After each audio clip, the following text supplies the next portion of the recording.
What is up, everyone? So we've been making great progress on my RB25 swap and my 33.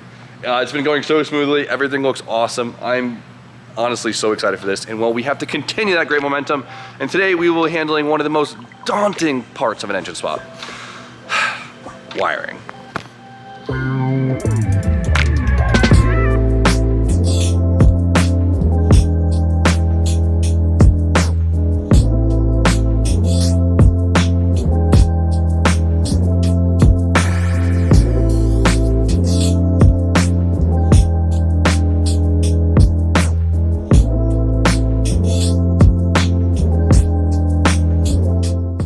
So check it out. We have our Wiring Specialties plug and play harness. We've been doing a lot of harness making lately, and well, sometimes it's nice to just kind of have a no worry plug and play harness like this. I mean, this thing is absolutely beautiful. There's 3 things in life, RJ, that we all know, right? Sure. 3 guaranteed things. 1, you gotta pay taxes. 2, yes. You're gonna die. And 3, Little Caesars will always have a $5 hot and ready pizza. No. Damn. Wiring Specialties will always make you a bitch in harness. And well, here's mine. So, you guys have never been on Wiring Specialties website. Basically, they do plug and play harnesses for a lot of common engine swaps, right? Pick your engine, pick your chassis, you pick all the things you're changing, right? So say I'm gonna be running this injectors, click that, boom. I'm gonna be running these coil packs, click that, boom. Click pay, you know, a little bit later, you have this fully custom. Gorgeous. Full custom harness. So I have this thing set up for a Link Fury, because you guys know, Link is a shit. We have... It looks like Link took a shitter. Oh, what happened to our flag? What happened up there? Did it get caught in the fan? Yeah, we'll fix that in a little bit. I got pins for Yaris coils. Different injectors I actually messed up because I looked at the sheet, I selected the wrong injectors, that's my fault. We have Link sensors on here, we have an ethanol sensor in here. We even have the AC stuff in here too. And then they also add in like the body interface harness for the 33 because the 33 does a little bit differently. Discount code JimmyO for 10% off. It's only live for like another week and a half. So if you want to save 10%, do it. It's a lot of money. Remember, it's only on Wiring Specialties products. Only on Wiring Specialties products. So this was me begging them to help me share my hookup onto you guys. So 10% off, JimmyO at checkout on any of their products. Today we will be installing this massive harness right here.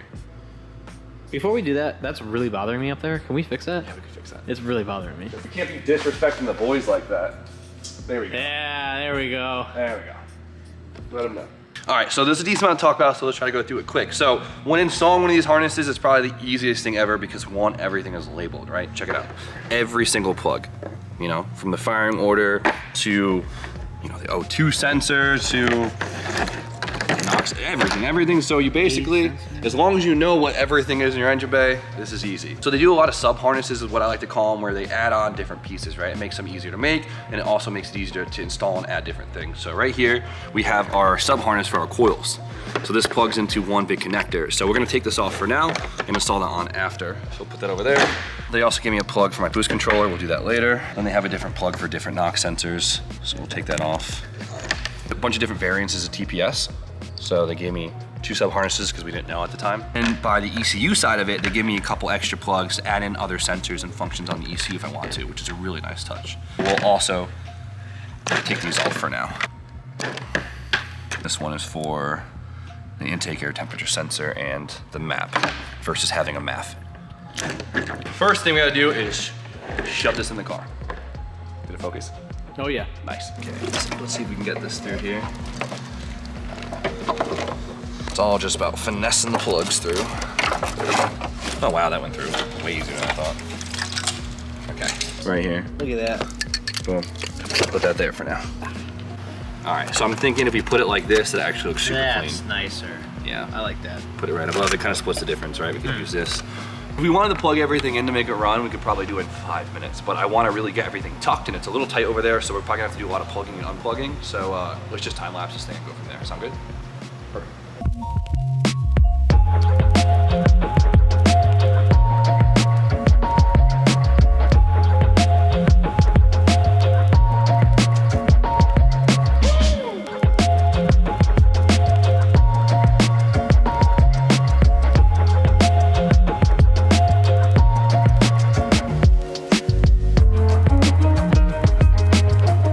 All right, so it's definitely a little bit of a learning curve with the RB25. I forget the OEM engine has a wraparound intake.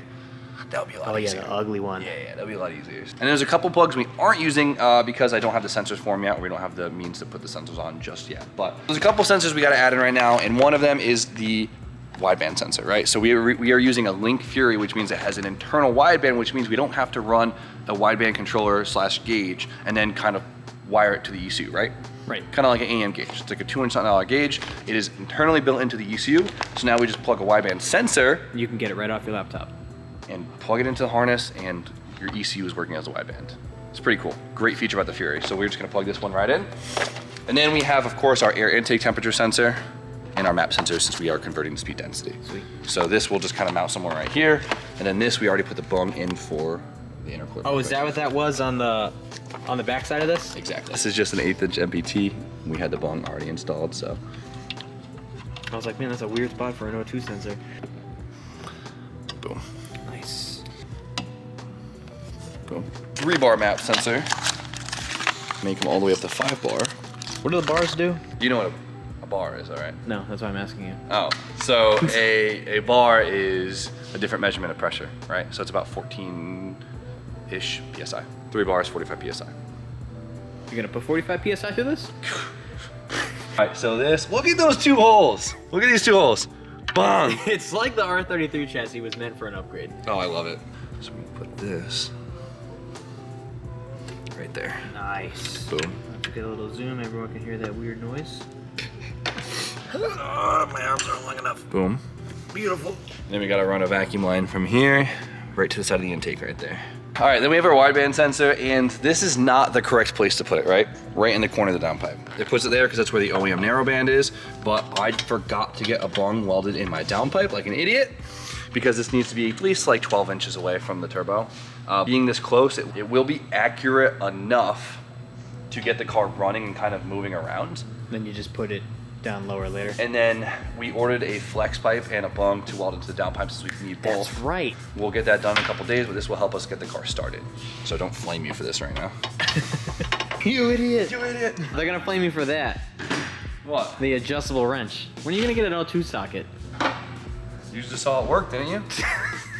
And then we have our plug for our boost controller, which the mounting bracket's still in the mail. So. Oh. Yeah. Love that, right? Besides the trans stuff underneath, we still have to get up and do, and the injectors, the engine harness is basically done. Now there's one more piece of the puzzle here because it is our R33 and it's a pain in the butt. And we have our, well, I would consider this our body interface, chassis interface system right here, right? So we have things like our fuel pump, relay, and fuse, which I believe this is it. Wipers. Those are important. Yeah, very interesting there. Fuse box, kind of integrations right here. And what is this? A blinker, just like the left blinker. Love that. That's gonna go through there too? Yeah, it's gonna go through there too. Yeah, there's a lot of wiring in this chassis. Yeesh. Boom. So check this out, ready? I still think this is hilarious. Nice work, Nissan. Nice. I know the engine harness is usually a pain in the ass to put together, but it's very satisfying at the same time for the clicking noises. Oh yeah, 100%. Like a puzzle, every time you get a new piece, then click it in, you're like, yes. A little bit of satisfaction. So this one, we're gonna have go down and right here. See that? Huh? Boom. So that'll probably control like the pieces for the air conditioning. Ah. You know, every car is different, right? Everything wants to route in its own way. Like you could, like if you had a wiring switch harness on an SR20, like even you could probably plug that whole thing in less than 10 minutes. It's like crazy to think about. This, since we're, you know, trying to tuck it, make it look as nice as possible. A little more finessing, I guess you could say, right? One connect. So factory, the transmission lower harness is separate from the engine harness. With wiring switches, to kind of put it all together, right? So we have our transmission plugs and our starter trigger and stuff on the harness itself. So we're gonna have probably what? The reverse light switch and then the speed sensor, which is two nice things to have on a daily driver. Like this. Plug this in, hopefully the sensor's good. Oh man, the reverse switch is broken. How did I not notice that? Well, I'll order that up and tie this out of the way in the meantime. And then we have our starter trigger down here. You see this?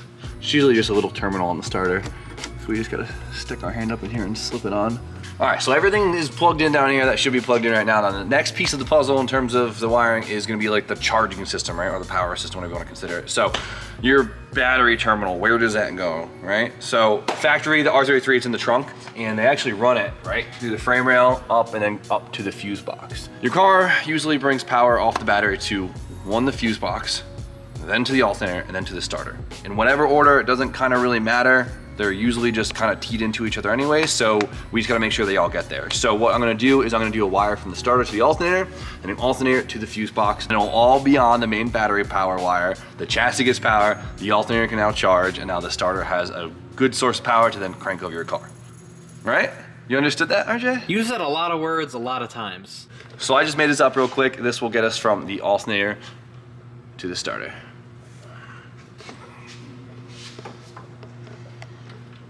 Boom.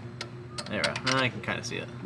I apologize. It didn't, I guess not in advance because it's happening right now. How poorly this is probably getting filmed because you can't see anything. Can't see shh. Okay, so one end is on the terminal on the starter. I don't know if you can see that, RJ, right there. You see it? Yep. Boom. And the other end is gonna go on the terminal of the alternator. Disregard the mess of wires right now. We still have to zip tie them all out of place and make it run all neat, but for now everything's just everywhere. This wire right here goes straight to the battery since it's like relocated to the trunk. Well, it's not relocated, it's located in the trunk, but most people relocate theirs to the trunk. So we're gonna take this wire right here, and we're gonna go down, and we're gonna do, and then the other end of this to the alternator, and then a whole charging system, power system is then connected. So if you're relocating your battery, that's all you gotta know. That's it. That's all That's you it? gotta know. Just So you put a gotta do? fuse somewhere in there, and then that's it, dude. And then there's a power terminal on the wiring switch harness, right there, starter. It's basically just a power source for the harness. So the engine bay is almost done, right? We have a couple small things we talked about, like the boost control and whatnot we're gonna hook up later. I didn't throw a ground on the engine yet, so don't call me out on that. But to finish it up, we have to go in the car and plug in the ECU, right? Yes. Yes. See, I like when you engage with me. It's all right. I'm usually just here to record. So before we do all that, we gotta show what ECU is actually going in the car. And well, You guessed it. Mega Link! Sport. Oh, shut the fuck. A Link, of course. The best part about it is we went with a Fury. Fury. The Fury is dope because it is the top of the line ECU they have. So what makes the Fury really awesome, besides having a bunch of inputs and outputs, is the fact that it has an internal wideband. We talked about earlier on, we don't have to run a wideband controller like the AM gauges or whatever, like the whole Innovate system. It's just built into the ECU. So we wire it into the harness. We have a Bosch 4.9 sensor, plug it in, and this will do all of that. Oh, she's such a babe. Nice. The thing's hot, so here we go. Look at that. This thing's beautiful. Gorgeous. Simple, clean, lightweight. It's impact resistant. Ow. Yeah, you want to find out. All right, let's go plug this thing in. As you guys can see, this is what we have coming into the cab, which isn't too bad at all, right? Right here is the second harness, so the one that connects to like the body functions that we talked about, right? The smaller one. So this will connect to the chassis off of this crazy looking plug right here. And that, my head's gonna get in the way, is all the way up here. Just lock it in, boom.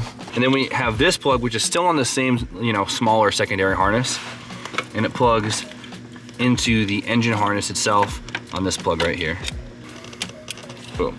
Solid. So what we're left with is the plugs right here for the ECU. And then the two plugs for some extra inputs and outputs. And of course, Wiring Specialties gave us these. Plug these in and you could see, so we have a bunch of auxiliary outputs right here. And this is nice because we have our CAN signal here. So we want to put a CAN communicating cluster in. We have a 5-volt output, 12-volt output, a sensor ground, and a normal ground. So if we want to add other sensors or something like this, it's really easy to get into the harness. A 1 and a 2. Nice. And there we go. That's what we're playing with. That would look good mounted right there to the left. So yeah, so I think we're just gonna take that plate and mount it somewhere like this. Cool.